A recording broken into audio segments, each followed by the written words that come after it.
Well, time to prove she poisoned him. Uh, hey y'all, it's Velvet. Welcome back to part three. Yeah, three of the Great Ace Attorney Adventures. Last time it was a little bit rough, but we got out of it. Uh, we are now going along with the line of questioning that Giselle may have poisoned Dr. John H. Wilson, but of course we can't find any proof of that, at least not until some girl, Souza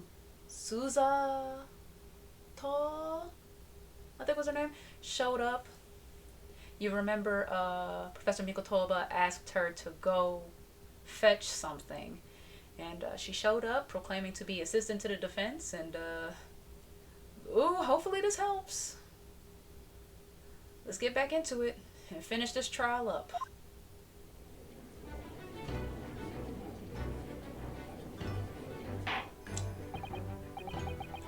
Well, I understand you are the judicial assistant to the defense, but why this sudden ingress into my courtroom? A judicial assistant? And a woman, no less. What's that supposed to mean?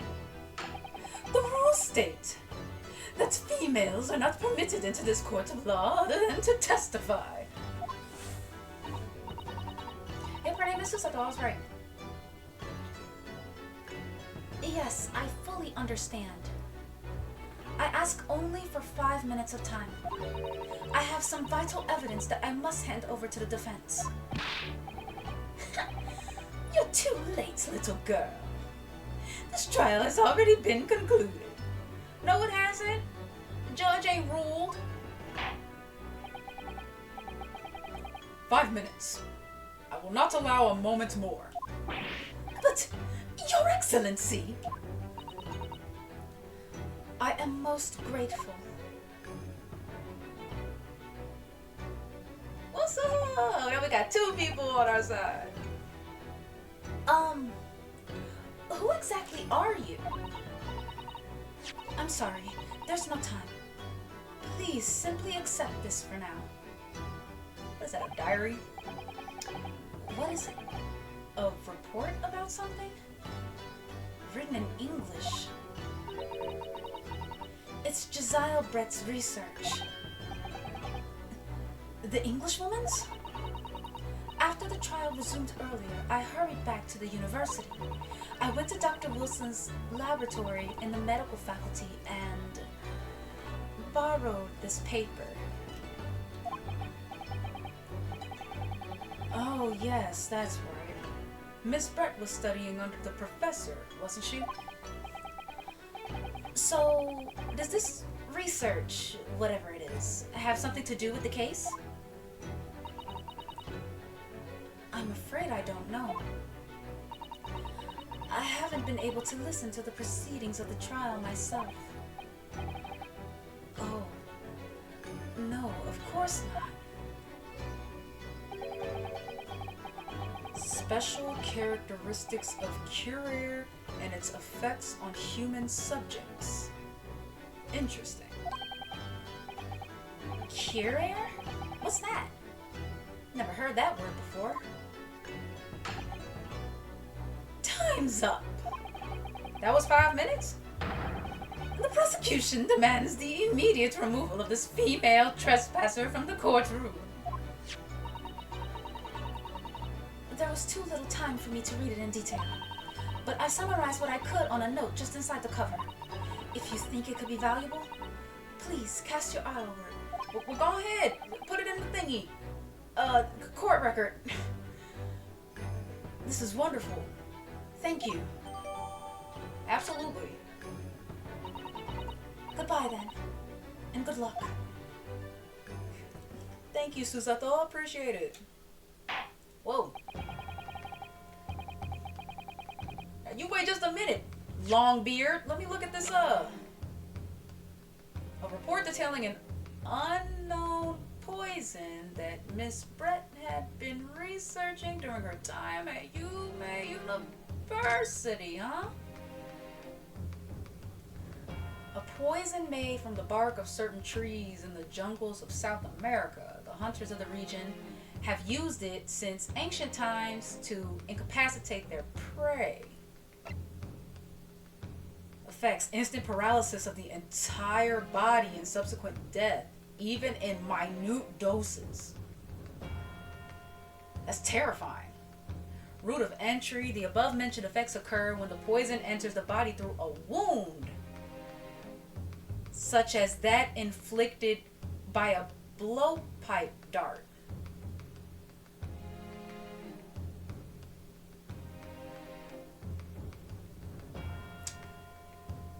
So then did it enter through his wrist?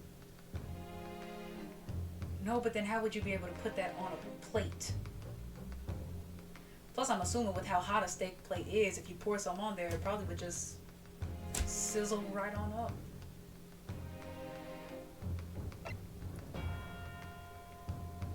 Due to its ability to render the human body paralytic, it's believed that the toxin could have application as an anesthetic. However, a solution for the respiratory arrest caused as a result of the full body paralysis must be found first, or patients would die of suffocation. Is that what happened to him? He suffocated? Okay, we just gotta find the right time to use this. You have had long enough, Counsel. We cannot detain our English guest any longer. Look at him. I ask the prosecution and the defense now one last time. Does either side have any further evidence to present to the court? I presume not, but...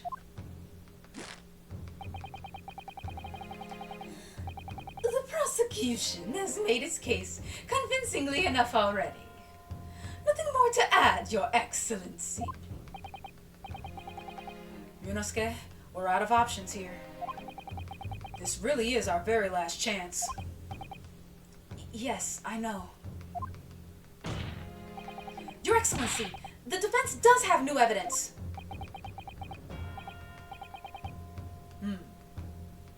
That look. The unyielding stare of a true Japanese warrior. Well, Miss Brett? Yes, Your Excellency. If you wouldn't mind, perhaps you could grace us with your presence a little longer. It's a delightful invitation, but I'm afraid it's not so very long until tea time. I'll have to politely decline. Forgive me, Miss Brett. It seems I wasn't clear. I realize it was phrased as a question. However, I must ask you to treat that as an order.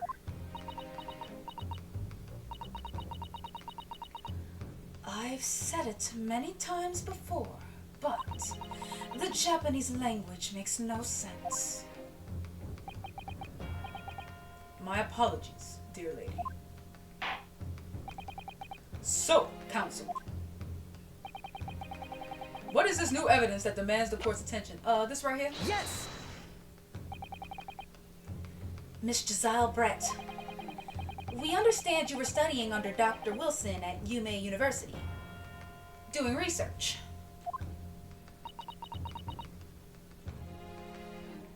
Oh, now you can't speak? Research, by sheer coincidence, perhaps, into a deadly poison. What? Poison? Where are you going with this, counsel? A toxin known as curare, Your Excellency.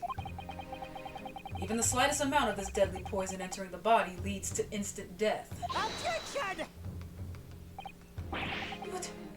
What complete and utter nonsense! Curare, you say? I've never even heard of it. You wouldn't have done. You wouldn't have done? What do you mean? I mean that you wouldn't have heard of curare before for one very simple reason. It doesn't exist in our country. It doesn't exist? Correct. Which means, no matter what test the police can do for toxins, they've never identified Cure Air. Why? Because there is no test available here that can identify the presence of this highly deadly poison.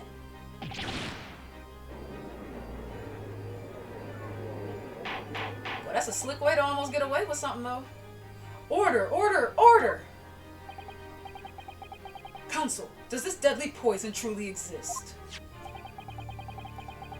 According to this report authored by the visiting research student from England, Cure Air has long been used by the tribespeople of South America as a poison to lace their arrows. It seems that it's reasonably well known among European doctors and scientists. To lace their arrows? The report states that it is produced from the extract of a tree that grows deep in the Amazonian jungle, and it was first brought back to Europe at the turn of the century by explorers. Once again, colonialism. Love to see it. It claims that animals shot by arrows laced with Cure Air suffer instant death. Doesn't that about sum it up, Miss Brett? Objection! What? Trumpery. These aspersions are utter trumpery. To start with, if the victim had been administered some of the so-called deadly poison, he would have been squirming and writhing in pain, and the other diners would have surely noticed. Yeah, if not for the fact that the poison paralyzes the victim.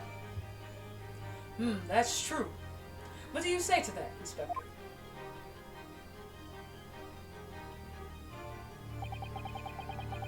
Obviously, I would have noticed a disturbance like that. I don't remember anything like that either. I didn't notice the professor being in any kind of pain. According to this, however, it's the other way around. What do you mean, the other way around? The very fact that the victim didn't show any visible signs of distress is evidence that Cure Air was used. Explain yourself, Counsel. The moment this toxin enters a person's system, it causes instant paralysis. In other words, afflicted victims lose all strength and are completely unable to move. Even if they were in total agony, there would be no visible signs of pain at all. How terrible. Obviously, if a man lost all strength in his muscles, he'd collapse on the floor. But with a chair under him for support, as Dr. Wilson did, the effects could go largely unnoticed. But I don't follow, Kazuma. Yeah, clearly, because you was over there shuffling through them papers like,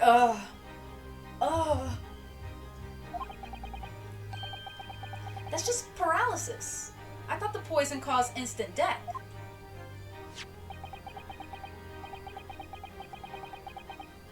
The full explanation is extremely unpleasant.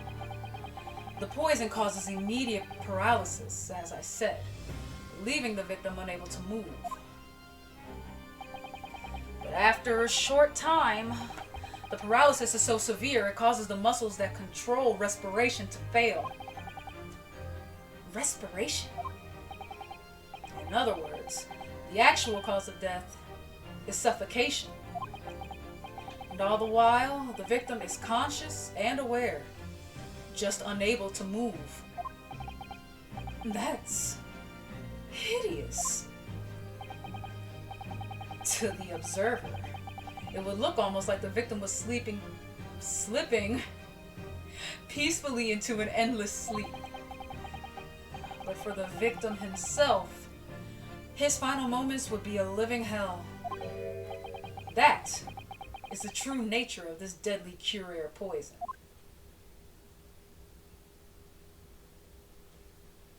Dropped a bomb on the whole courtroom with that one. And you're suggesting that this bottle, Counsel, actually contains this terrifying poison. Objection! What?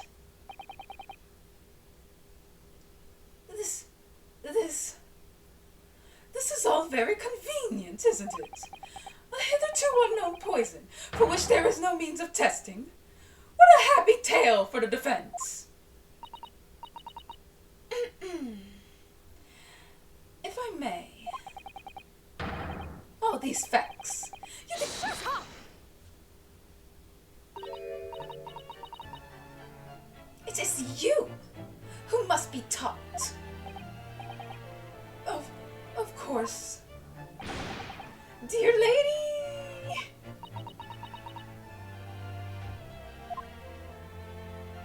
What? So, this is how you Japanese behave, is it? What?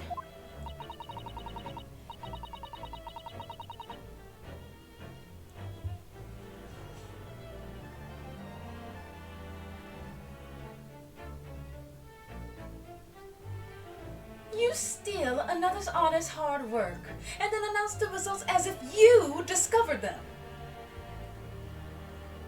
Lady, ain't you British? Something, something, something, stones in glass houses. I'm appalled. What a loathsome act. Well, Miss Brett, the feeling is mutual. Whatever do you mean? Capitalizing on the unfortunate circumstances of an innocent man to frame him for a heinous crime. That really is a loathsome act. Wouldn't you agree? Objection! Enough of this. I, for one, refuse to accept it. The idea of some poison that doesn't even exist in the great empire of Japan is breaking the rules. Oh, so now you're just running out of stuff to say.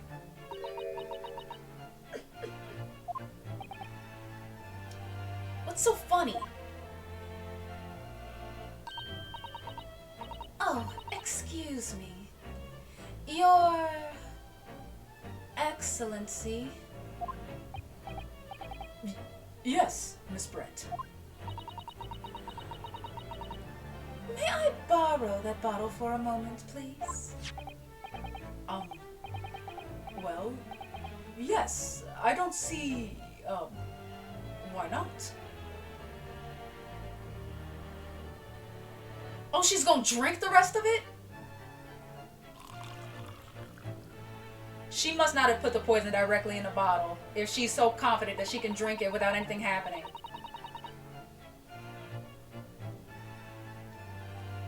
She must have slipped it into his drink somehow, maybe when he wasn't looking or something. Don't get too big for your boots, you insignificant little island boys. Sorry. To an Englishwoman such as myself, this whole affair is a farcical comedy. Your little police games and these foolish court romantics. It's laughable, really. But I'm getting bored of it all now. It's time for the games to end. Cheers!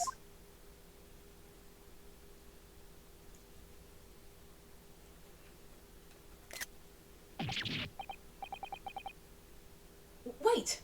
What are you doing? And yes, I took a screenshot. Gotta get thumbnail somehow.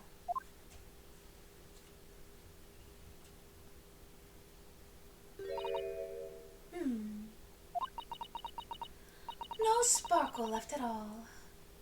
How appropriate for this shabby affair.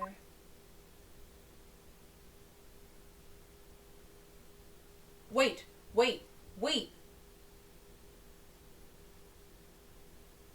Let me access my chord record again.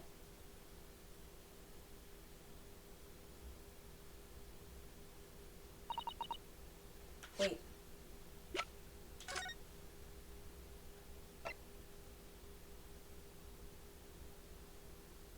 Yeah, see?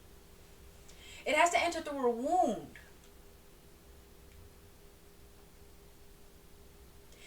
got no wound. So even if she drunk it, it wouldn't do anything to her.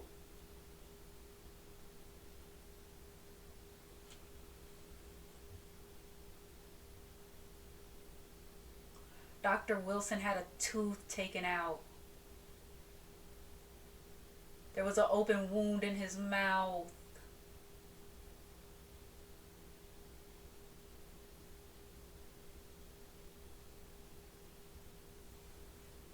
Okay. Oh, I got it. I got it. Goodness. Whatever is the matter? You all look quite stunned. So, no curare. The bottle was clean. Is that what you're saying?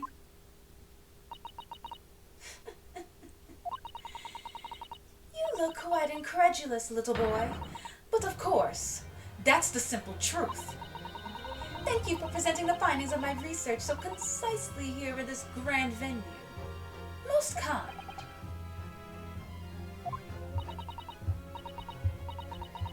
No. We know how you did it. We ain't tripping. You ain't got no wound in your mouth. Thank you, waiter. Now then, Your Excellency. Yes, Miss Brett. I should like to be excused now, please. I think I've given more than enough of my time for the furtherance of friendship between our countries. Yes, dear lady. We are most gratified with all the assistance you have given. No. We know why. We know why. We know why it doesn't make sense, though. This doesn't make sense. There had to have been poison in that bottle. So how did she swallow a whole glass and live to tell the tale? I don't understand it. Well, I suppose if nothing else, this little Far Eastern charade will make for interesting conversation at the next party I attend in London. There has to have been poison in that bottle. Doesn't there? But there can't have been. Because otherwise she would have keeled over dead. Come on, RYUNOSUKE. We have all the clues now. That bottle of water contains poison. The culprit did put curare poison in Dr. Wilson's carbonated water. The defense refuses to change its position. You're serious? Objection! Fool, are you blind? There is no possible way that bottle could contain poison. I mean, we just saw Miss Brett drinking the water from it. That's right. Which rather complicates your argument, I think. And I believe that complication can be explained. How exactly?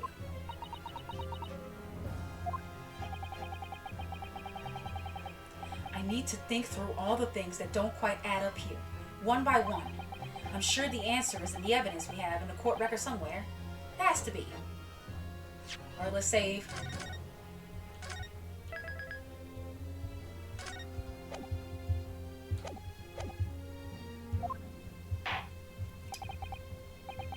Very well.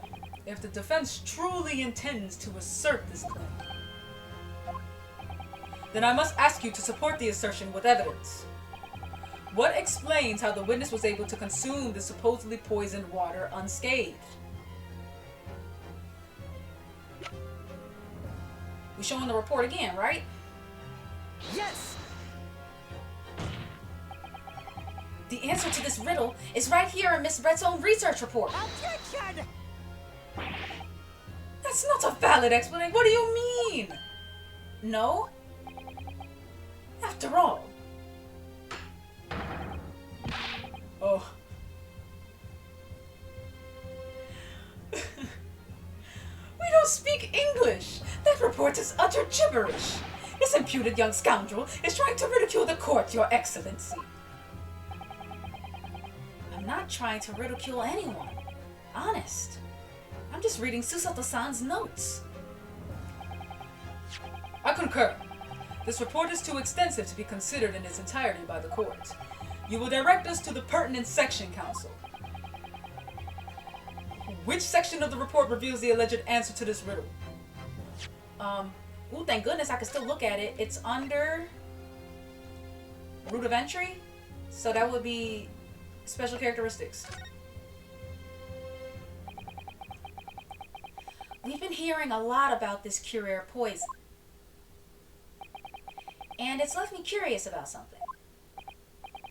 Oh, counsel? Well, it sounds as though indigenous hunters have been using this poison for years and years to lace the heads of the arrows that they shoot at whatever prey they're hunting. So we've been led to believe, yes. And the point of hunting is to catch prey to eat. Get to the point, please. But if they were to use these laced arrows, doesn't that mean there would be traces of poison left in the prey the hunters were going to eat? Yes. Good point. So surely the hunters wouldn't want to eat their prey, would they? Because then they'd be eating poison. Good gracious, counsel. No, that would be madness.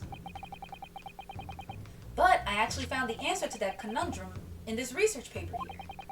Under special characteristics, it says this. The poison starts to work after entering the body through a wound. Through a wound, you say? I see. That makes sense. Yes.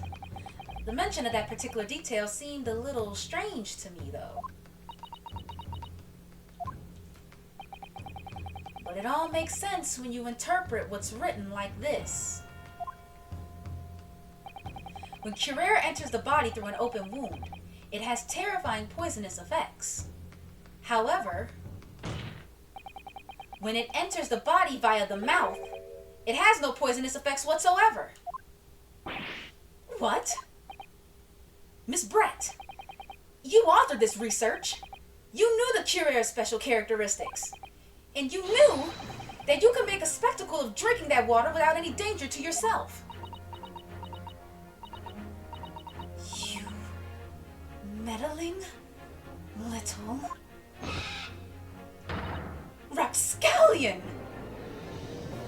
First of all, that's a real swan on a head. Well, RYUNOSUKE, turns out you're an even better lawyer than I thought you'd be. Really? Me? Yeah. Yeah, Phoenix is great, what, great granddaddy? A lawyer? Objection! All this poison talk is fascinating, I'm sure, but I fail to see how it possibly... Oh, she upset now. So, the ill-bred little puppy has a new toy to play with. Some facts he read in a book. But I'm afraid knowledge doesn't suit you, little boy. It only makes you look silly. What are you trying to say? Your schoolboyish logic has a fatal flaw. Schoolboyish? Flaw? As even your brain has managed to deduce, Curer is safe to ingest. It seems likely that its effects are neutralized by the acidic nature of the gastric succus. Oh, yes. Well, of course. Gastric suckers? What are they? So, if this lethal poison is completely harmless when drunk, the professor wouldn't have died when he swallowed it, would he? Ah, That's... Yeah, but he had a tooth taken out. He had a tooth taken out. I'm too excited. So there's a wound in his mouth. So he could and did die from Curer poison. Good gracious. that's basic science. Science that even a schoolboy should be able to understand. No?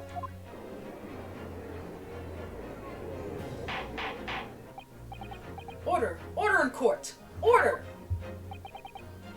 The logic holds. If the lady and the professor drank the same poison, they would be affected in the same way. Are you trying to suggest? Yes, this Curie poison is completely irrelevant to the case on trial. No, it's not. But your cheap fan. That's right. Surely even a little cockroach like you could understand something as simple as that.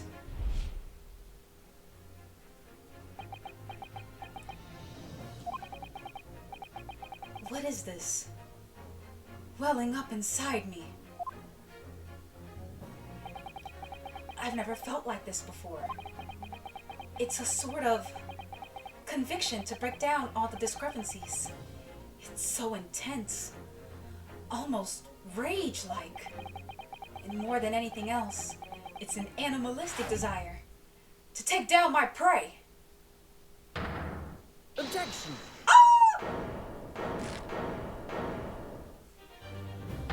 He's finally said it himself.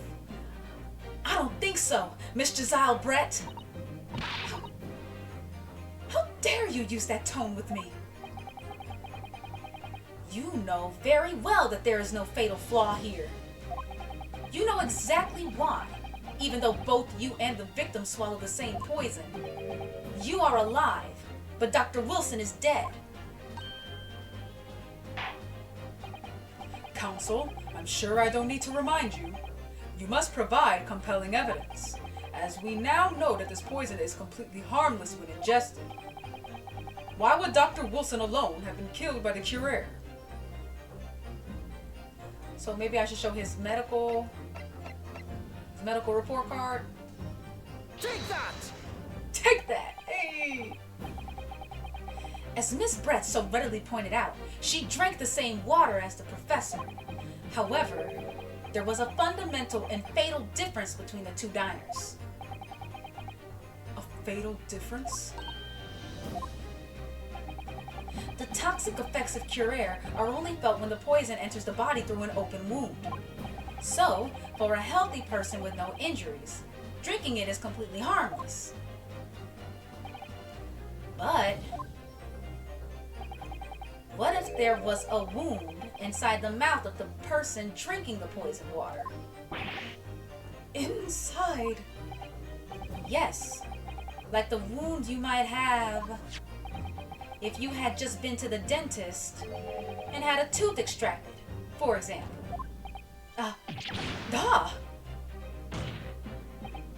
Miss Brett, you've acknowledged many times in your testimony already that you were well aware of Dr. Wilson's dental appointment that day. So that's it. You use that knowledge to orchestrate this.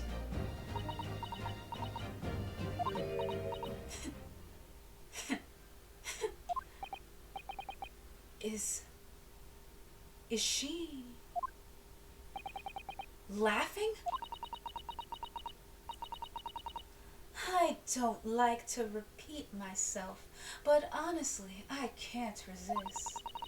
These childish courtroom games and your half-baked arguments are all so puerile. What do you mean? Don't worry, little schoolboy. You'll find out soon enough. What is she doing?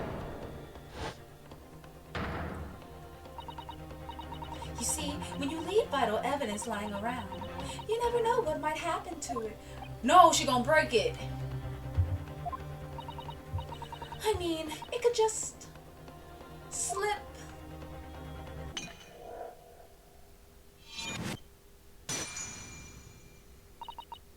Oh dear, how careless of me. I'm afraid some crucial evidence may have just been tragically destroyed. No! What is it? What just happened? It's the Englishwoman. She just smashed that bottle. And in the Supreme Court. What a terrible blunder. Officer, what are you waiting for? Collect up as much of the water from that broken bottle as possible, at once! You're wasting your time. This delightful carpet under my feet here was a gift from the British Empire. I assure you, it will soak up the water beautifully. You have neither the technology nor the presence of mind to recover it.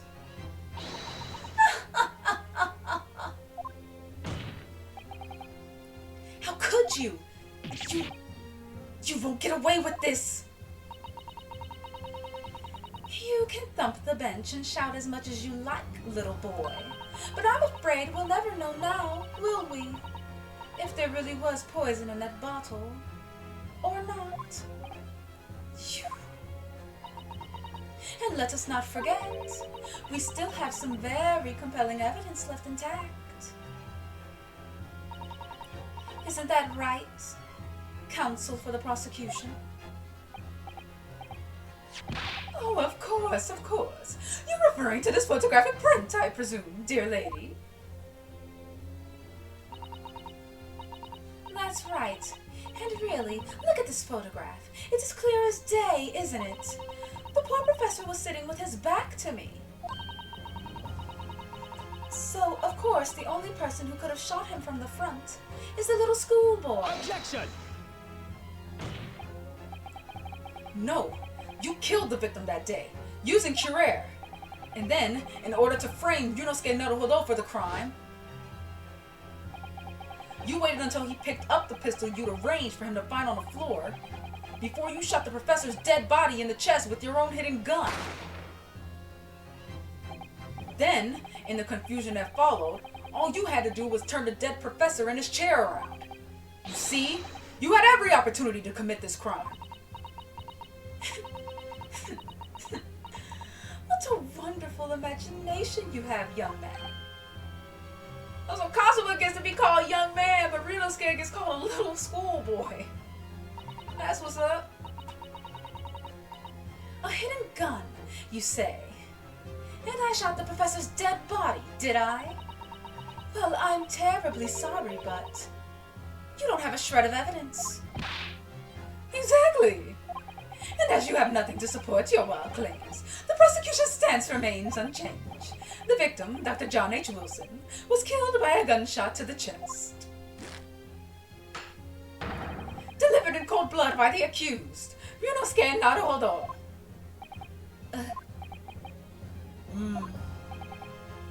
This is unbelievable. How can this be happening? We had her. But now, is she really going to get away with it? The way she destroyed that evidence was obscene. Ryunosuke, Yes? we've come this far, but now you're the only one who can finish it. What? What do you mean? We've lost a vital piece of evidence, it's true. So if there are any clues left for us to use now, they must be in your head. Man, what do you mean, in my head? In my head? You told me before that your powers of observation were the only thing you could really depend on. Well, yes, that's true, But I didn't manage to notice that this woman was a foreigner with a swan on her head. So think back again now. Try to remember every last detail about the scene that day. Everything you saw, everything you felt, every color, every smell.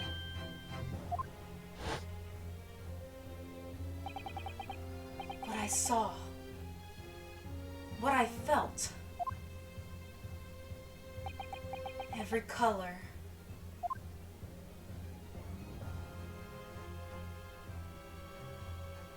Oh, really? There was blood on the plate, huh? Is Kazuma right? Somewhere in the vibrant memory of this same scene in my head, could there be another clue to expose the identity of Dr. Wilson's killer?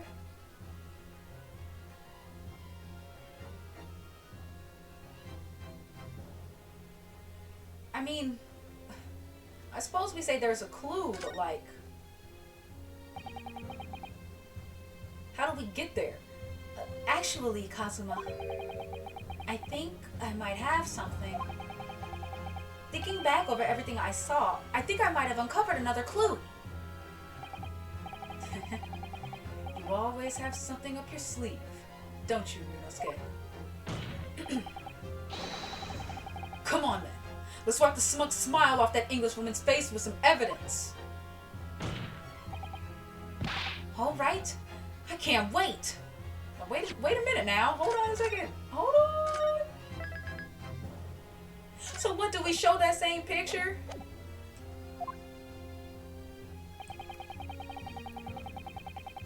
It's been niggling me for a while that something feels amiss in my memories of that day. Whatever it is could be the key to arriving at the truth about all this. It's here somewhere. The clue that shows who Dr. Wilson's real killer must have been is...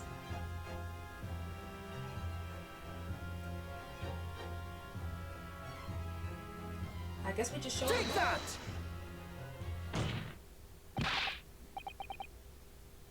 Inspector Hosonaga, answer me this. Yes. What is it? Oh, he's still miles away. Probably thinking about that bottle being smashed. As you've said a number of times now, you strive for perfection in your investigations, don't you? Absolutely. I wonder, therefore, if perhaps you took anything else from the scene of the crime. Like, for instance, the plate of steak that you took to the victim's table that day? Objection! Wait a minute. Where?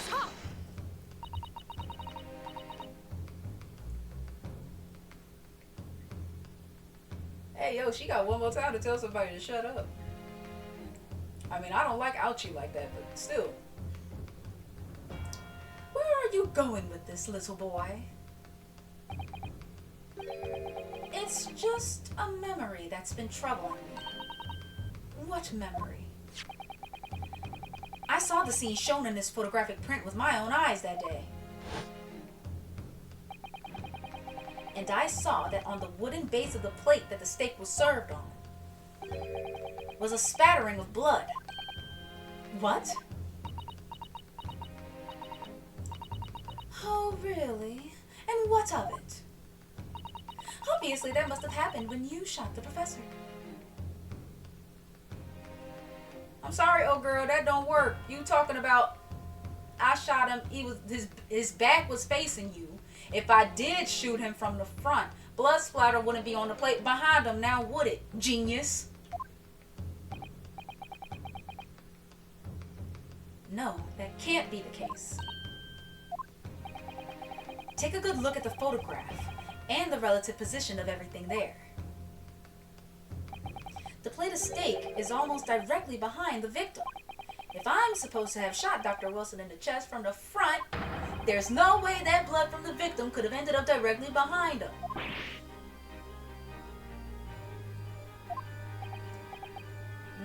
Yes.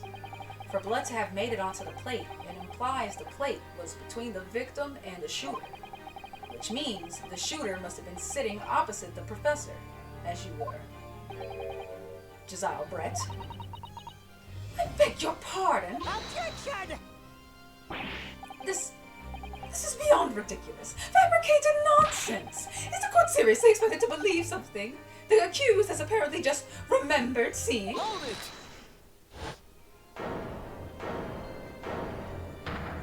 Big bro got the plate. Look at her over there wiping her little fake tears. This could be the moment that my entire career in the police force has been leading to. Inspector, you mean you got the plate? Yes, I took the plate in the interest of preserving evidence from the scene of the crime. I took it. Meat. Okay, well, you didn't need to grab the meat, but okay. Meat and all. And I don't care if they call me a crime scene thief because of it. You did what? I took the steak that you had been eating, Miss Brett. I took the steak that the sergeant had been eating. And I did it all in the name of justice. Then we can find out for sure whether or not there's a blood stain on Miss Brett's plate. We must examine it, now!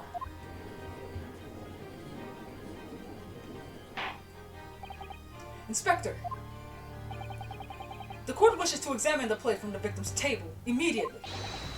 Yes, sir! Okay, there it is. Sorry for the delay. Here is what you ordered. The steak. Well, what about the blood? Is there blood on it? Of course there isn't. Quickly, Inspector. The blood man! Show the court! Of course. Examine the plate at your leisure.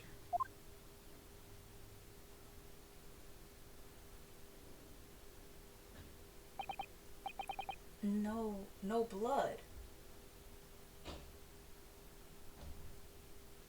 It's not there. Now, wait a minute now. You said you had 2 plates. You had hers and you had the sergeant's.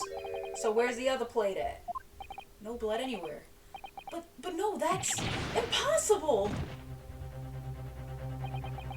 I know I saw it. I'm sure of it. It was right there on the table behind the professor. There was blood on the side of the plate.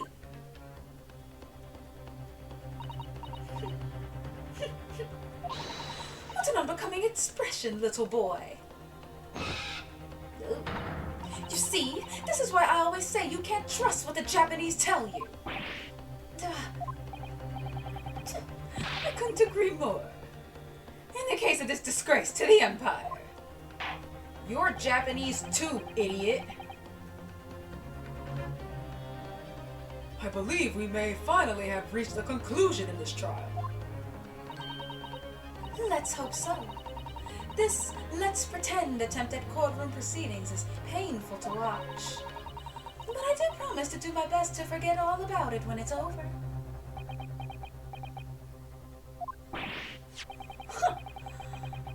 This sorry-looking steak reveals the facts all too clearly. If the sorry-looking accused wishes to examine it again, be my guest. Yeah, let's look at it. Was the plate I saw, or thought I saw, just a figment of my imagination? Wait a minute now. Dang nabbit. Can look at this. Hello? Huh? What in the world is this? I think it's a Koban coin. And the hallmark is from the Hoei era. Remember last time the old man, curio collector, said that he lost a coin while he was talking to the sergeant. That means this is the sergeant's steak plate and not hers.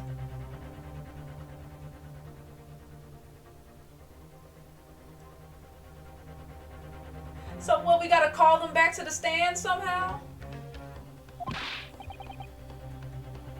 No, I don't mean what is it. I mean, what's it doing there? Wait, did you say it was a Hoei Koban? Yes, and apart from the meat juices, it looks to be in good condition. I imagine it's very valuable. This isn't the first time today that there's been talk of a Hoei Koban. I've heard of pearls before swine, but I've never heard of bullion and bouillon. I don't think you ever will again. This is extraordinary, though. This means we know what's up.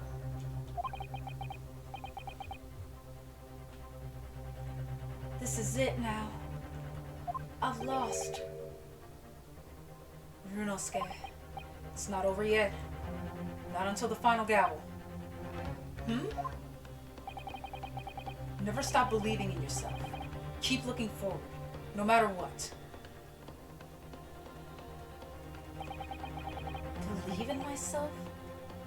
Really? maybe I should at least examine the evidence for myself. Already on it. Already did it. We know what's up. As the evidence requested by the defense has not been shown to be problematic in any way, I presume any further examination of evidence in this trial would be unnecessary. Does the defense have any objection? That bloodstain was going to clinch the trial for me. Can this plate of steak reveal any other clues at all? Yes. We need to get Tweedledee and Tweedledum back on the stand. Your Excellency, please wait! This plate of beef is hiding another clue. Another clue that will reveal the shocking truth. Objection! The only thing that's shocking here is your unhealthy fascination with beef steak. Your Excellency, I think I've made myself clear, haven't I? I will not be able to turn a blind eye to any more unnecessary procrastination in this trial. I'm sorry, Miss Brett, but we must ensure a thorough examination of the evidence. I will not give a ruling until I'm completely satisfied that all reasonable doubt has been dispelled. I see. As a newly affirmed ally of my country, that's still your position, is it? Thank you, Your Excellency. Counsel for the defense, you will now clearly show the court to what you are alluding. Where precisely on this plate of beef steak is this new clue to be found? We gotta lift it up again. We already been through this.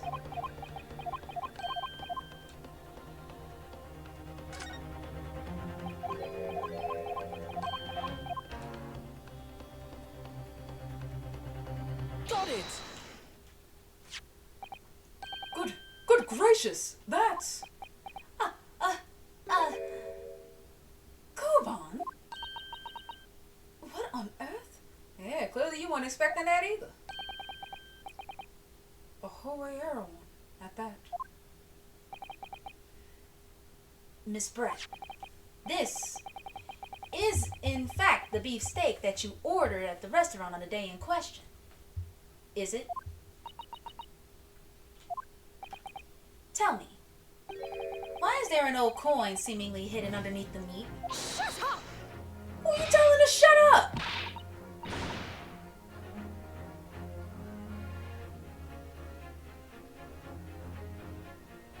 What a ridiculous question. How should I know? I've never seen that thing before in my life. I don't know what this is, but I want no part of it. Objection!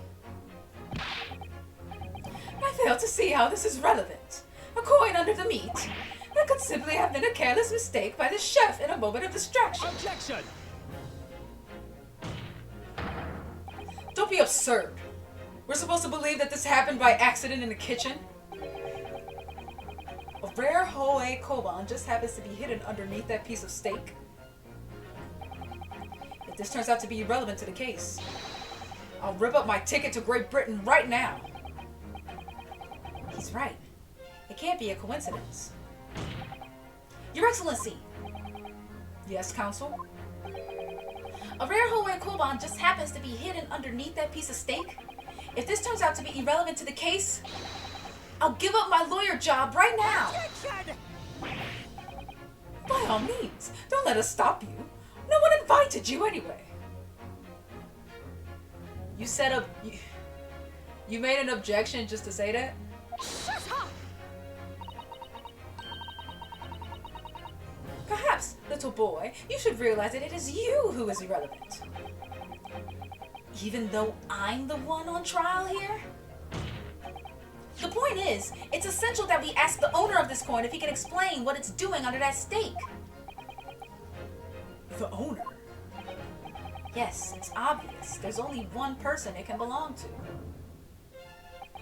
The owner of the Koban that was found underneath the beef steak is... Kiryu Korekta-san! Obviously, it can only be the antiques dealer and owner of Rasute, Kiryu Korekta-san. Cutie, as in Mr. Cucumber or something? Honestly, these ridiculous Japanese names are quite unfathomable. Boy, she been borderline. Borderline. Ah, yes. The old man who testified earlier alongside the military sergeant, correct? Yes, Your Excellency. I remember him saying that he was up to something with his Koban coin when it happened, at exactly the moment the gun was fired. The gunshot interested me not. I was far too busy on the floor, he did say that. Too busy on the floor? Sorry, what were you doing? Hunting for treasure. Indeed, the Hoayera Koban, my prized coin. Then this Hoayera Koban. Do you mean to tell me? Objection! No. Please, why would Correcta-san's Koban be sandwiched between the victim's beefsteak and its plate? It makes no sense. Yes! Which is why I'm asking to bring Correcta-san back to the witness stand, so we can ask him. Officer, bring both witnesses that testified earlier back in here. Without a moment's delay.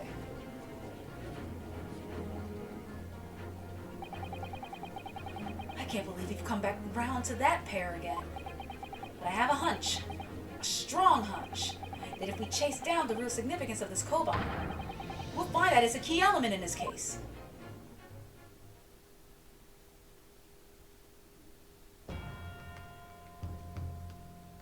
Alright, they back, and that baby still tugging on his mustache. What's this all about? Why have I been called up again? Don't you realize that it's dinner time for little baby Idol? When my son's belly is empty, he's fiercer than a pack of wolves. Exploited by the police, we were, like miserable dogs, forced to bear false witness. And when cast from this courtroom, myself, I became a ruined man in a trice, a worthless, withered antique. Nothing more have I to say. The sun has set on this Rasute shop owner's existence. Is it that serious, man? Be that as it may, Correcta-san, something has come to light that requires your clarification. As far as your Rasute memory serves, have you ever seen this Koban?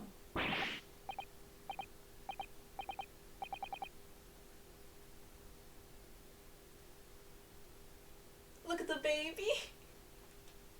Wait, I think my face is blocking. Hold on. Look at the shock on the baby's face. The knife landed in the sergeant's foot.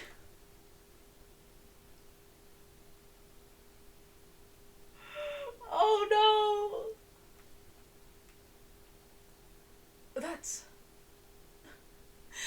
Yes. That's it. The one. The very one. The very exact one that it is. The resplendent, splendiferous Hoey treasure that my rusty bones managed to misplace that fateful day. It can be. As I thought. Young man, enlighten this decrepit old fool. Put me out of my misery. Where was my treasure? Where was it dropped? Oh, I'm not sure if it was dropped anywhere. We found your coin sandwiched between a beef steak and its plate, soaking in the seasoned meat's juices. Sandwiched? Soaking? Seriously? Clearly, it couldn't have fallen there by accident, which means somebody must have hidden it there on purpose. Somebody concealed my Hoey treasure between a slab of meat and a metal plate? Who would do such a thing? Such an unconscionable thing. That man right there next to you?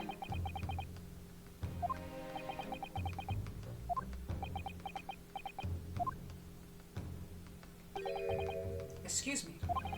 Could I say something? Yes, of course. Proceed, Inspector Hosonaga. I mentioned this earlier on in the trial, but I was working undercover in the restaurant in order to investigate another case. Ah, yes, that's right. The secret undercover operation. Le Carnival is a high-class Western cuisine restaurant. It attracts wealthy diners, including many foreigners. Recently, there's been a run of similarly executed thefts, targeting the restaurant's rich clientele. A number of such incidents have been reported to the police bureau. Wicked crimes indeed. We wanted to nip the case in the bud quickly, especially with so many foreigners being affected. So that's why you were sent in undercover, is it? Yes.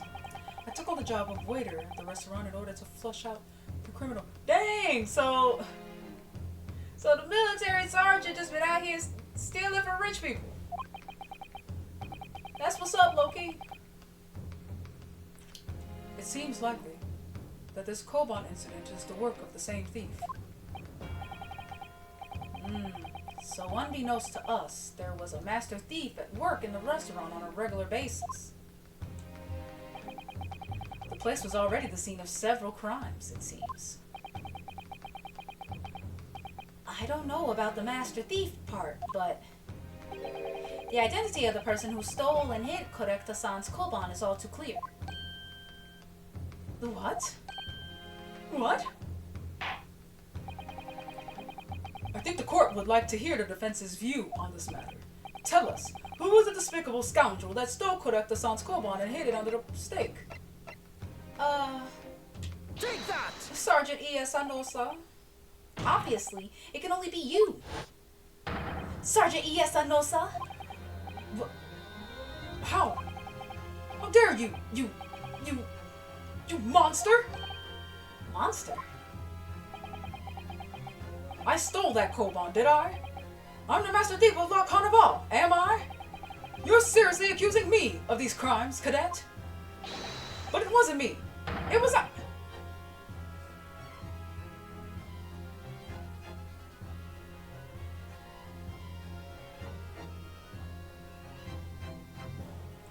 Father of the year, I don't know. Why would you blame it on a baby?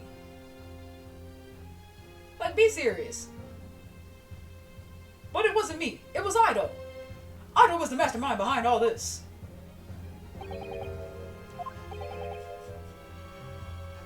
Blaming it on a baby is crazy. That baby gotta be at least, what, 7 months?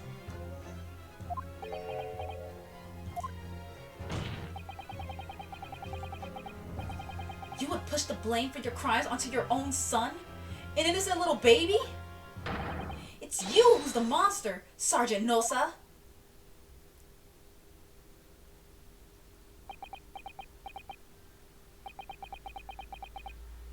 Let's see the big reaction.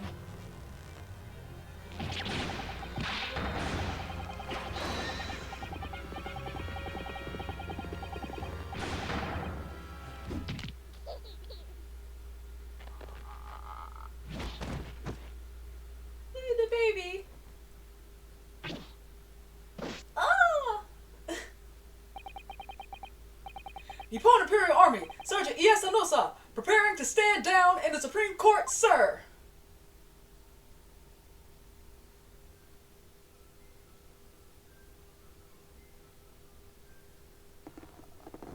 After all that, then you're gonna shove the baby face back down. Do any of you know of the extraordinarily low wages the Nippon Imperial Army pays those it expects to keep our country safe? I understand that the temporary increase in taxation owing to the recently ended conflicts remains in place. And I have heard it's hard for lower-ranking soldiers to make a living, yes. All I want is to put a hot meal on the table for my son. That's why you were stealing things at the restaurant? The place is heaving with money. Every 3 days, I'd go there and do reconnaissance for a target. And I'd enjoy chopping my way through a good steak at the same time. Sounds like he doesn't bother with a knife and fork even. Which is worryingly believable.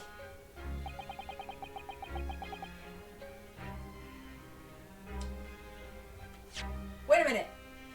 If he doesn't use a knife and fork, it was this photo, right? But this was the picture taken at the table where Dr. Wilson was shot.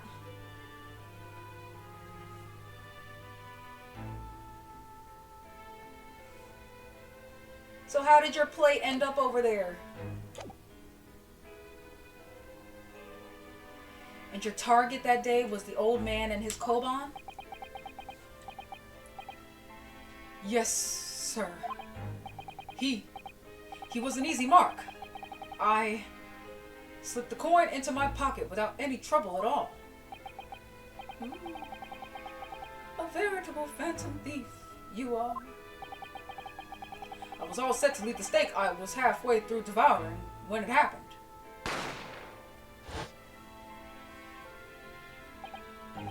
Yes, when the professor was shot. I knew that if the police conducted a search and found the coin in my pocket, I'd be finished. I'd owe too. So I hid the incriminating evidence as fast as I could, on the double. I slipped it under the steak, hoping that I'd be able to rendezvous with it again at a later date.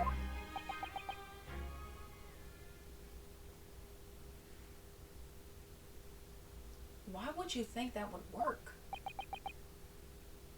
Like, why would you think you'd be able to come back and get it?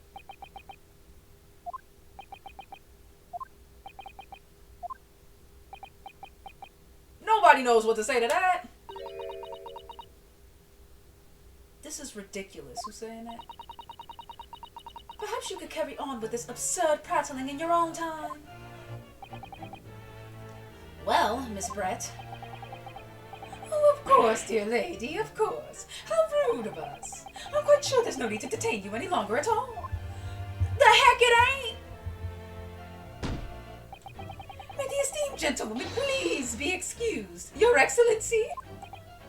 No.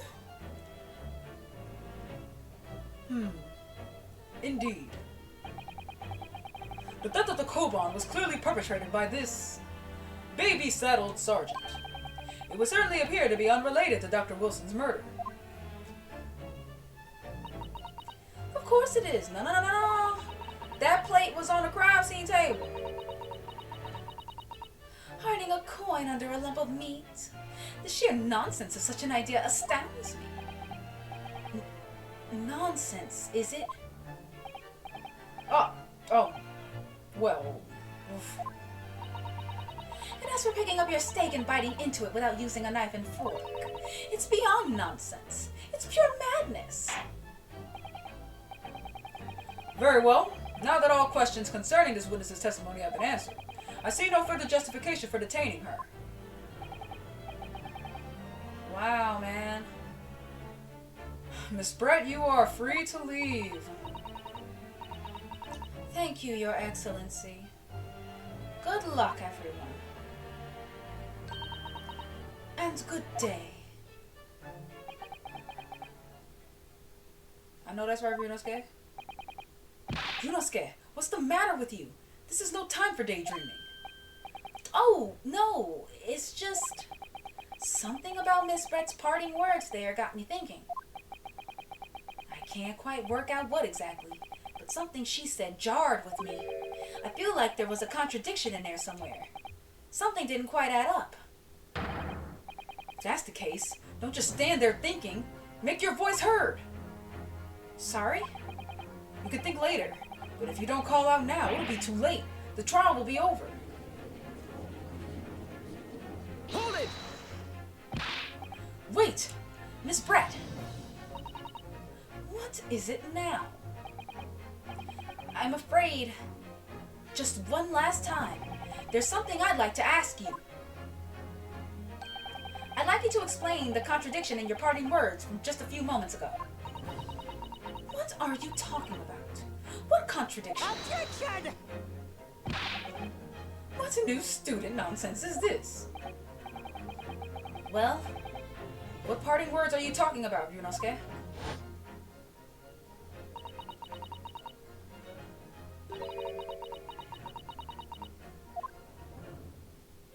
Yeah, what she said about knife and fork. Yes, I'm right. What she said there exposed an undeniable contradiction. I'm going to need to see evidence, counsel. If Miss Brett's words truly are contradictory, where is the evidence to prove it? Can I save? Oh, thank goodness.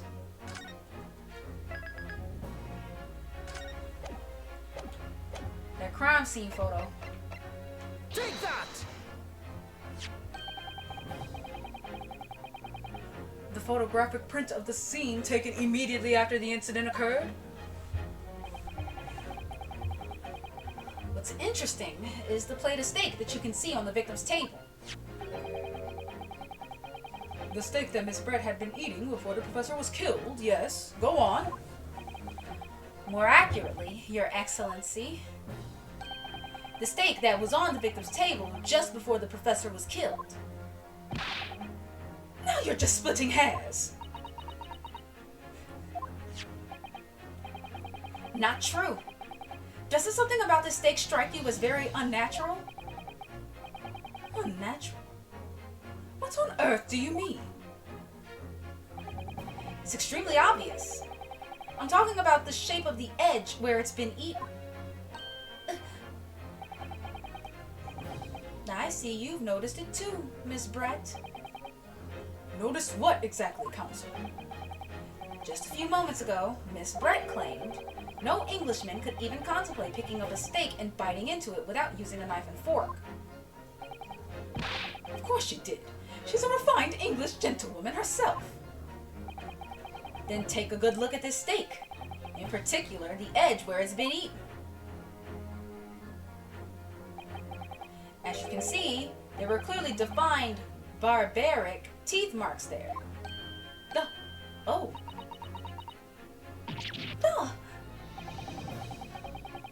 It looks like Miss Brett has realized something. So, if the witness, as she claims, wouldn't contemplate eating anything without using a knife and fork, there shouldn't be teeth marks in the steak at all. Objection! But what is your actual point? Perhaps the delightful Miss Brett was ravenously hungry and couldn't help it.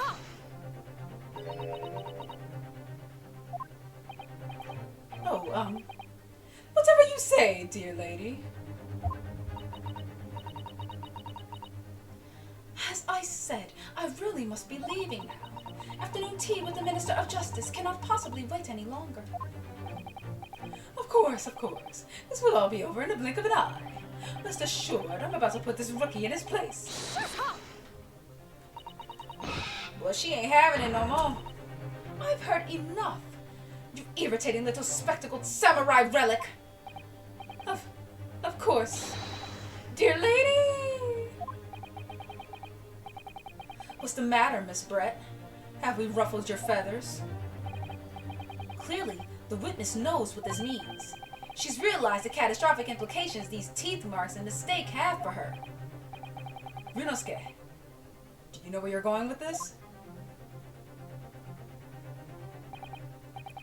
Yes. Now, at last, it's all come together. The mysterious teeth marks in a steak that had allegedly been eaten with cutlery. The reason why the bloodstain I know I saw somehow seems to have disappeared. And most importantly, the evidence that proves once and for all who shot Dr. Wilson that day. I accept that these teeth marks in the steak are a little unnatural, as you put it, counsel. But what exactly are you suggesting that tells us? Everything, Your Excellency. Everything. Yes, I believe that these barbaric teeth marks in the steak here amount to conclusive evidence in this case. Evidence that will prove beyond any doubt who shot Dr. Wilson. Conclusive evidence? How many times have I heard that today? You wouldn't know the meaning of the phrase. Typical Japanese empty threats. How can you be so sure? Oh, it's quite simple. If you really had such conclusive evidence, you would have presented it to the court long ago. Actually, the evidence I'm talking about hasn't been brought before the court yet. Hasn't been what? But just because it hasn't been shown yet, doesn't mean that the evidence does not exist. Objection! This is absurd. The trial has run several hours already, and you say there's evidence yet to be brought forward. There can't be. I don't believe you have it. I don't, but there is someone who does have it. Someone in this very courtroom. And if that person is willing to submit the piece of evidence I'm referring to, it will solve every remaining mystery about this case.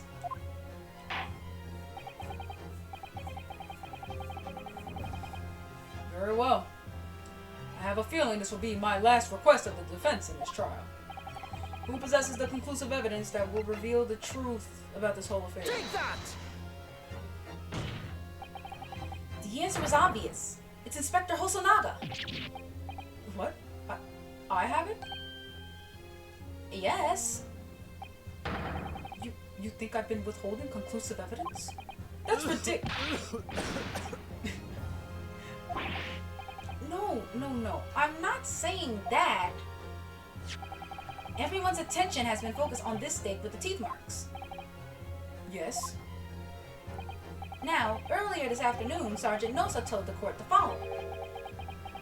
I'd enjoy chomping my way through a good steak.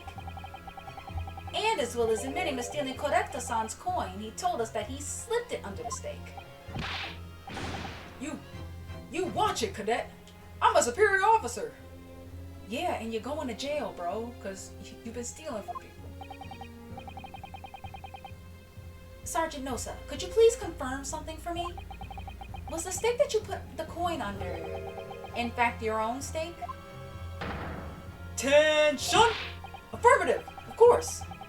I might be a soldier in the Imperial Nippon Army, but still.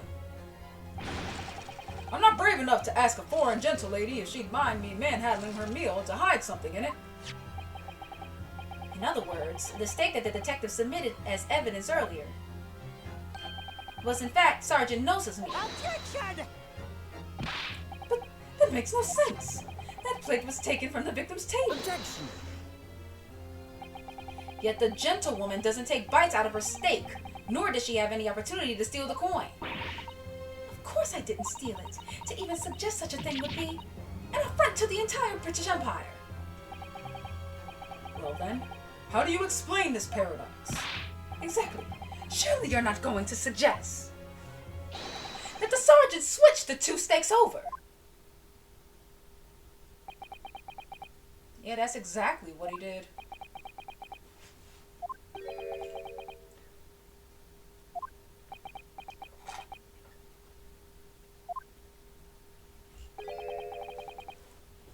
You did switch the plates? Well, after it happened,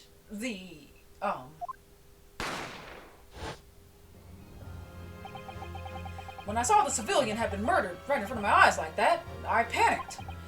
As I said, I immediately lifted my steak and hid the coin underneath it.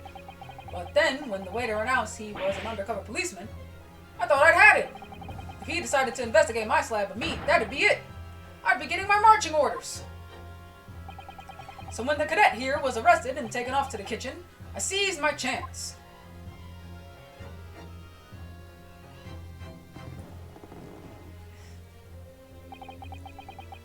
With military precision and timing, I switched my steak with the one on the foreign lady's table. What? You can't have... I never saw you do such a thing. It was called Operation Lightning Bolt. There was no time for strategic planning. It was do or die, I tell you. So yes, I did what had to be done. Wow. However, fear not, Prosecutor-san. What now? I swear on the brass buttons of my uniform. That is all I did, sir. All you did? That's plenty, Sergeant. Yes! So, if Sergeant Nosa switched the plates over, it means he took Miss Brett's steak and the plate it was on back to his own table. Yes, that follows. Inspector Hosonaga, Yes. earlier in this trial, you told the court this. You said that you had not only taken Miss Brett's steak after the incident, but also the sergeant's. That to preserve evidence, you had taken both. Ah.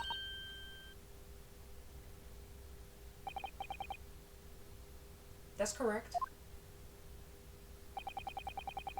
Then please present it to the court now. The plate that was actually on the victim's table at the precise moment he was shot. Shut up! Ain't no shut up, fool. You finna go to jail. What can that possibly tell us now? I mean, a cold slab of tough meat. It can't have the slightest bearing on the case. Objection! No, you're not wriggling your way out of it this time, lady. I beg your pardon. Surely you're not that forgetful. Surely you remember the reason why this steak pan promises to prove such a problem for you. No? You're the ones who decided it was a problem, not me. The reason the defense asked to see that plate was to confirm something the defendant remembers seeing. Thinks he remembers. I'm quite sure of what I saw, Miss Brett. On the side of the plate that was on the table directly behind Dr. Wilson, there was a clear splattering of blood from the gunshot wound to the victim's chest. I believe the defendant's memory serves him well. And now we have the evidence to prove it. The plate you were eating from, Miss Brett. Let us not prolong this any further. Inspector, you will show the evidence to the court. Present the beefsteak and plate that was originally on the victim's table at the time of the incident.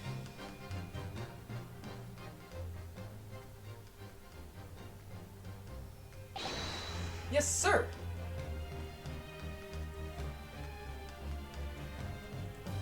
All right, here's the real one. Sorry for keeping it. Look at it. Here's the other steak in this plate. Please, feel free to examine. There's the blood. Bloodstain. It's clearly visible. Look! Yes! Now this makes everything clear. The blood you can see on the side of the plate shows that at the moment the victim was shot, he was facing the table with his back to me. In other words, it's impossible for Naruhodo-san to have shot the victim. It can't be.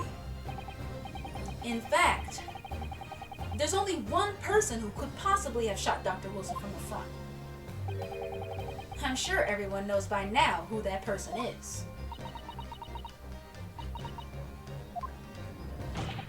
That's right, Miss Giselle Brett. It's you! Now let's see the blow up.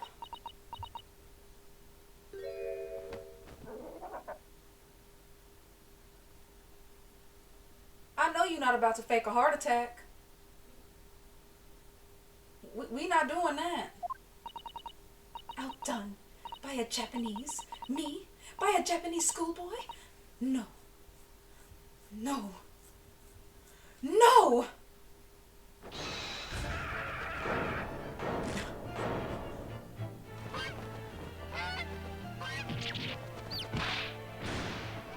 Where'd the little chick come from? There's a whole bunch of chicks coming out of her head.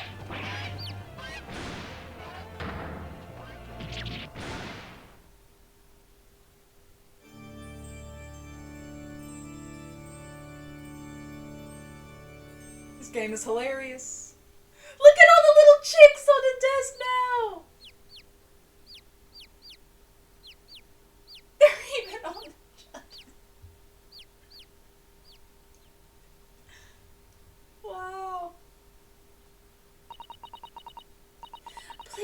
excuse my little outburst. I briefly lost my composure. Most unbecoming behavior for an English gentlewoman. Forgive me. Well, Miss Brett, I think it's time you told the court what actually happened that day. The truth this time. Gladly, Your Excellency. So now we get the full truth of what happened that day. It was I who took the professor's life using Curer. As you surmised, I chose that particular day for one very important reason. The professor had a dental appointment for the extraction of one of his teeth in the morning. So you plan to kill the professor, knowing that no trace of poison would be found in his water. Because Curer is unheard of here in Japan. Yes. Of course, I never intended to remain at the restaurant for as long as I did. I only needed to see the professor take one tiny sip of his water, and it would all be over. I would place the steak I had ordered in front of him to make it appear as though he had been dining alone, and leave immediately. However, before any of that happened, there was an unexpected visitor at the professor's table. That would be me, I suppose? Yes, you. Who else? Such a trifling matter. But the fact that you decided to come over to greet the professor meant that I had lost my chance to slip away unnoticed. In due course, the professor took a sip of his water and was paralyzed. I made sure he was sitting in his chair such that he wouldn't fall. There was no going back at that point, so I concocted a plan on the spur of the moment. A plan to pin Dr. Wilson's murder on this innocent man.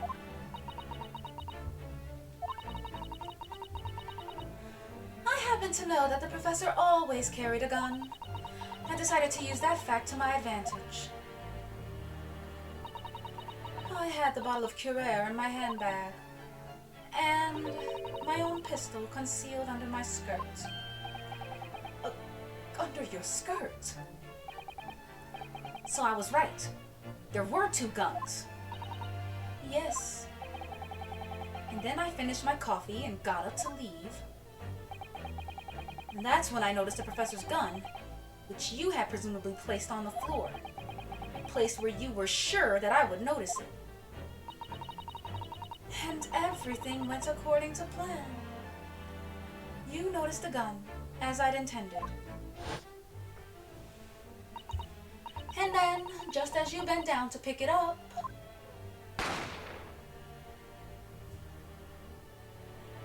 that was all she wrote. That's when you shot the professor with your own gun, even though at that point, he was already dead. Naturally, the gunshot caused a commotion, at which point the waiter appeared. Obviously. I assumed Naruhodo-san was the culprit and apprehended him. I took him to the pantry that adjoins the kitchen and locked him inside. That's when I took the opportunity to turn the professor and his chair around. Because, of course, you needed to make it look like the defendant had shot Dr. Wilson from where he'd pick up the gun.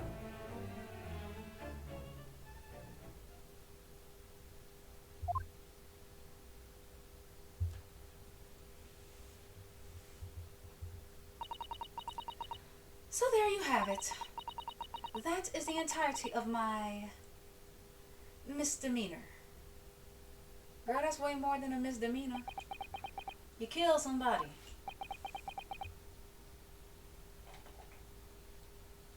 And for what?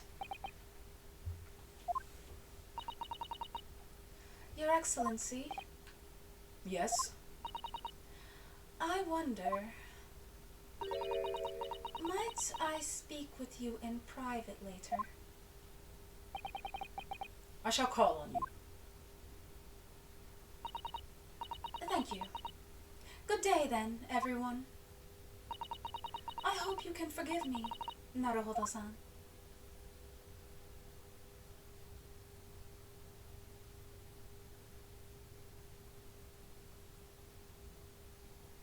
That's it. Now go ahead and find me not guilty one time. It would seem that this trial has finally run its course. I presume the prosecution is in agreement. This can't be. Taketsuchi Aochi does not lose. You lose all the time, bro. In this game, and everyone that'll come after that. Not the likes of this rookie student. You better start getting used to tough opposition. Ah, Ryunosuke, naruhodo. Yes? This insult to the Aochi family name will never be forgotten. You've become conceited with age, counsel. But the old have to stand aside and make way for the new. It's the way of the world. May you never forget that!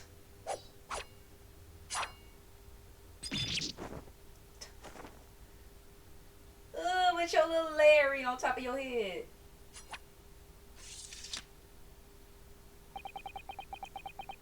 1,000 millennia may pass, and still the Aochi clan will never measure up to the Naruhodo clan. This trial in the Supreme Court of Japan will, I believe, go down in history as the start of a new chapter in our country's judicial system. Despite being summoned as the accused, you, Ryunosuke Naruhodo, presented an excellent case. I thank you, Your Excellency. The use of evidence and deduction to unravel the truth is a modern methodology.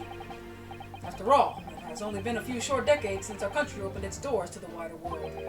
But the Western ideas of science are rapidly gaining acceptance here. I feel sure that science will soon bring new methods of investigation and new procedures of justice. A new future of law awaits. But what it will look like, I cannot begin to imagine. That is for the young to pursue. Kazuma Asugi? Yes? After this trial, you are set to embark on a journey of discovery to the illustrious British Empire. Learn all you can. Absorb everything of the wider world that you are able to. And do not forget to fulfill the mission imposed upon you.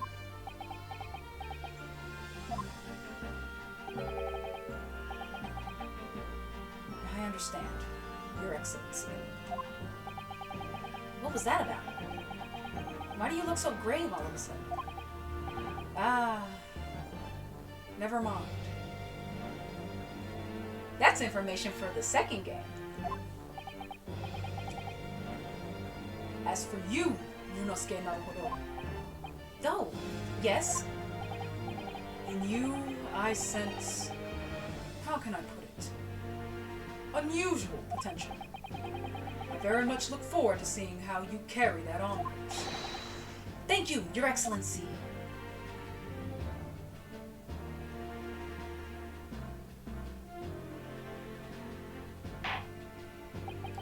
It is time to deliver the final verdict. I hereby find the defendant, Ryunosuke Naruhodo, Not guilty! It's raining Sakura!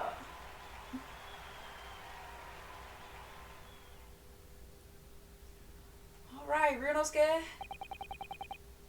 This court is now adjourned. Whew, and just like that, we done.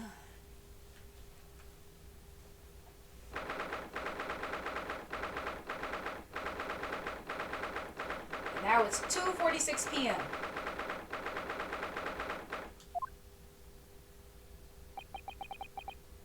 I can't believe it.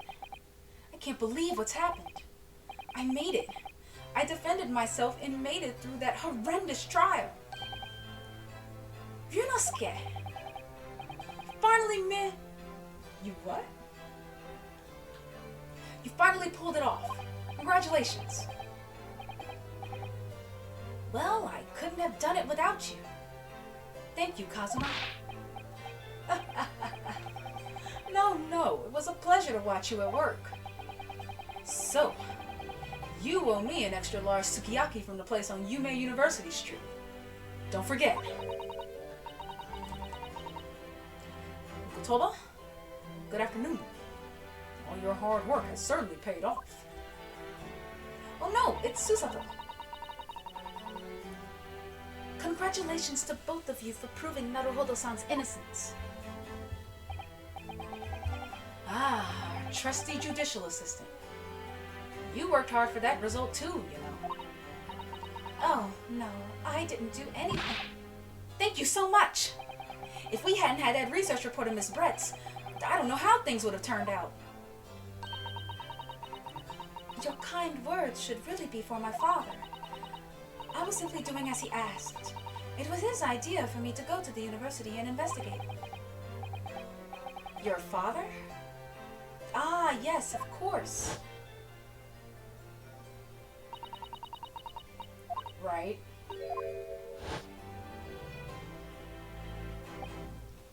Speaking of Mikotoba, There's Mikoto. Oh, there you are. I believe congratulations are in order. Naruhodo, you did an excellent job. thank you, Professor. No. It is I who should be thanking you. After all, your efforts exposed the true criminal that took the life of my good friend. Good friend. Oh, yes, you mentioned that before. It was you who actually invited Dr. Wilson to Yume University, wasn't it? Yes, that's right. Professor Mikotoba studied overseas himself. He went to study forensic medicine in Great Britain. Presumably, that's when you met Dr. Wilson? Exactly. In those days, we worked together in the same hospital. Oh, you work together? I've never heard you mention that before. Well, it was a long time ago now. Besides, it's your turn, Asogi. Great Britain is a magnificent country. It leads the world. Science, medicine, engineering, culture, and, of course, in law. Watch and learn, my boy. See what's happening in the world's largest melting pot. I will. I'll learn all that I can. I swear on this, the spirit of the Asogi clan. On a sword. You're not taking that sword to Great Britain, are you? Of course I am. The Japanese man's katana is his soul. This blade shows me where I need to go. It cuts down anything that's in my way. Yes, I've definitely seen how sharp it is already with my own eyes. That reminds me. What's happened to the woman? To Giselle Brett, I mean. After all, she's guilty of murder. Ah, yes. Her. It's not easy to tell you this, but... What do you mean? Surely she's going to face trial herself now. She's the true culprit after all. She will be leaving Japan in the very near future. For Shanghai. Shanghai! What? Shanghai?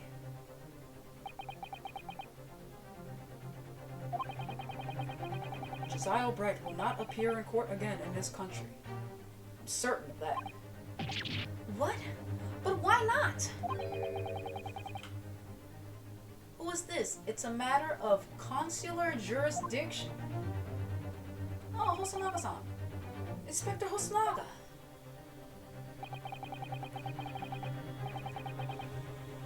It was a hard-fought battle in the courtroom today. Very impressive to watch. I must...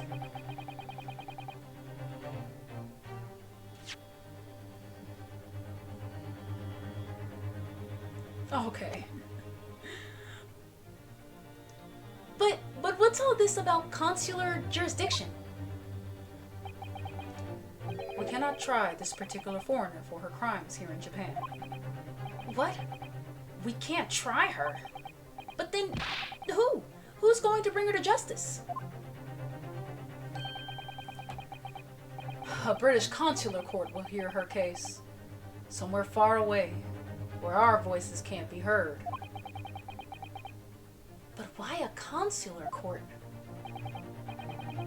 Professor, I simply don't understand. I thought consular courts were a thing of the past now that we've signed the Friendship Treaty. Yes, in normal circumstances, you're right.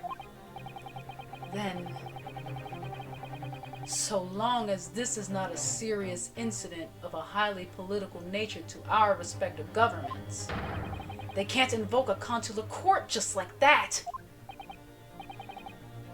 Oh, can't they? Yes, she's a student, but it doesn't justify our governments making secret agreements about her fate, does it? Something strange is going on. So Miss Brett can't be held accountable for her actions here in Japan. I'm afraid that for the young student, today's trial was nothing more than a game all along. There was never any danger of comeuppance for her. I don't believe it.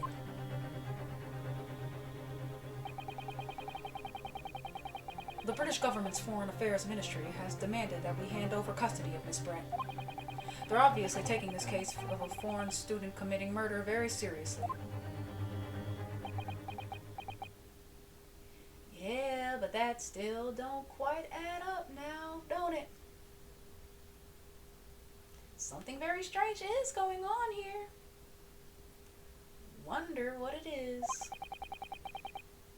But it's all going to change from now on. We can make it change. This is a time of great turmoil. This new era heralded by the start of the 20th century.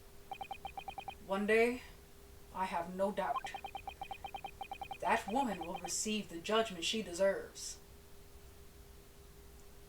Foreshadowing, perhaps? Yes, change is coming. And we're the ones driving it. Well, I think that's enough seriousness for now. This evening calls for a celebratory drink. But Professor... You're right. This is no time for gloomy faces. We should be celebrating RYUNOSUKE's not guilty verdict. Let's start having some fun. In that case, might I suggest La Carnival? As the head waiter, I should be delighted to provide you with ample food and drink. You're a detective, Hosonaga-san. Aren't you? How you bring that up? Wipe your mouth. Let's not worry about details for now. To La Carnival! Will you accompany us, Professor? Of course. La Carnival's food is second to none. I shall go and attend to the paperwork for Naruhodo-san's release. Oh, yes. Thank you.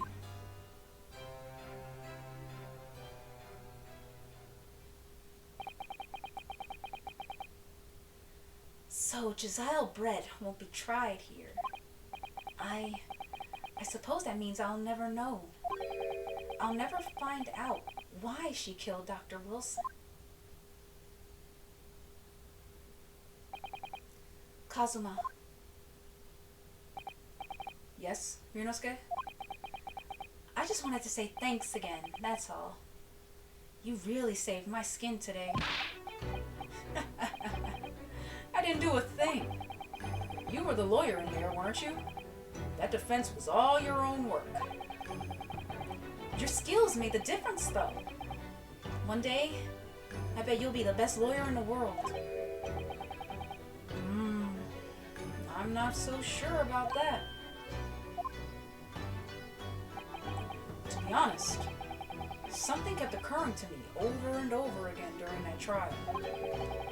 I couldn't help thinking that maybe you're the one destined to become a great lawyer, not me. What? Come on, be serious. If I helped you today, it was only right at the very start of the trial. But you have a natural talent for it. For being a defense lawyer. Oh, no, not me. All that tense verbal combat? I never want to go through that ever again. I did what you told me to do, that's all. Because I knew I could trust you. That's the point.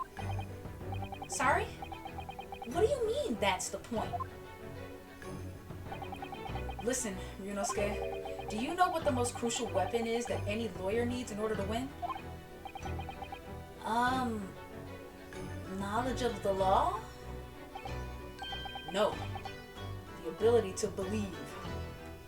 Yeah, man, that's like the one theme of like all Ace Attorney games.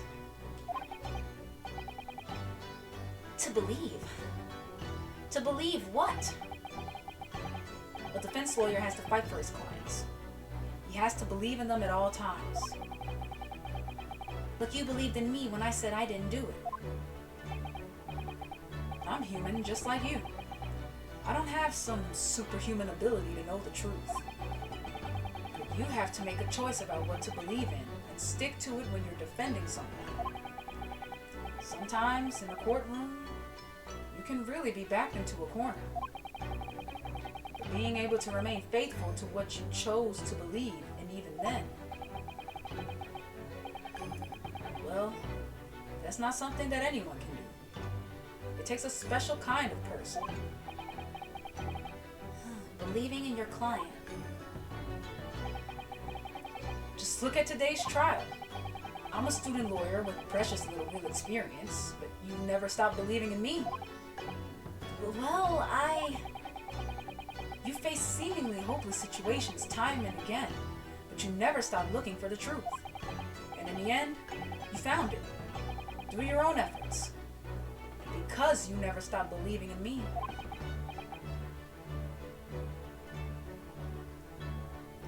I suppose I read that wrong.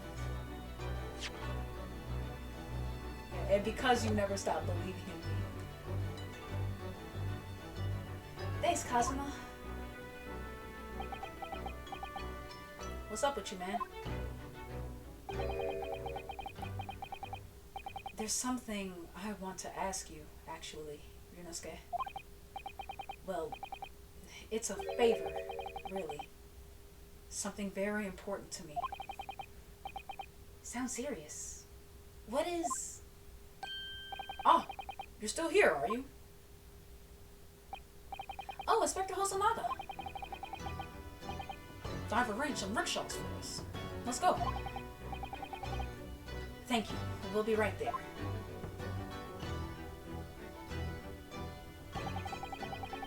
Let's pick up this conversation again later. We should be celebrating right now. Your first court victory. And your study tour to Great Britain. Don't forget. Ah, yes. That too.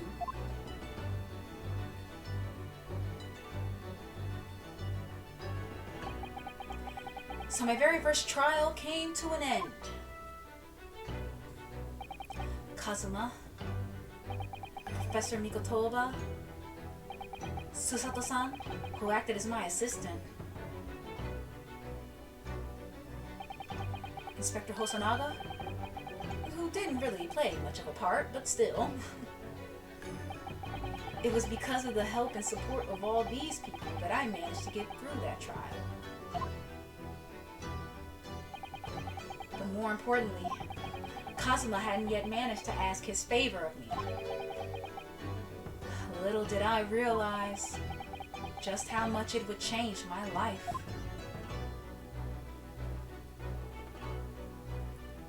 And there's the end of chapter 1, which also means the end of this video. We saving. So that's going to be all for this episode of The Great Ace Attorney Adventures. case. So if Dr. John H. Wilson hadn't have drunk that water, he would have been alive. Sucks to suck, I guess. That's not nice. That wasn't a nice thing to say. Yeah, big things happening. It looks like next up, the next episode is called The Adventure of the Unbreakable Speckled Band. We'll see what's up with that next time.